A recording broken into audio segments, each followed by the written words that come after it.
How to log into Peacock TV account, Peacock TV sign in. Hey everyone, welcome back to our channel. In today's video, I'm going to guide you on how you can log into Peacock TV account or sign into Peacock TV. So make sure to watch the video till the end. Now, in order to log into Peacock TV account, all you have to do is go ahead and then first of all, make sure to launch the Peacock TV application over here. And once you launch the Peacock TV app, you're going to be able to see this type of interface. Now, if you already don't have an account, you can also create one right away by just tapping the pick a plan option over here and creating an account. But if you already have an account, which we are in this case just trying to log in, just tap the sign in option from the very top right hand side. Enter the email address that you use to log in or maybe create an account with your Peacock TV account.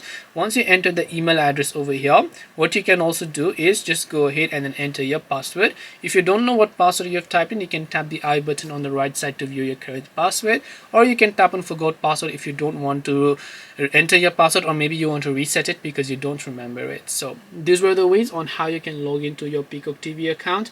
Hope this video is helpful. If you have got any more questions, then feel free to also leave them down below. Thank you very much for watching till the end of this tutorial, and see you soon in the next video.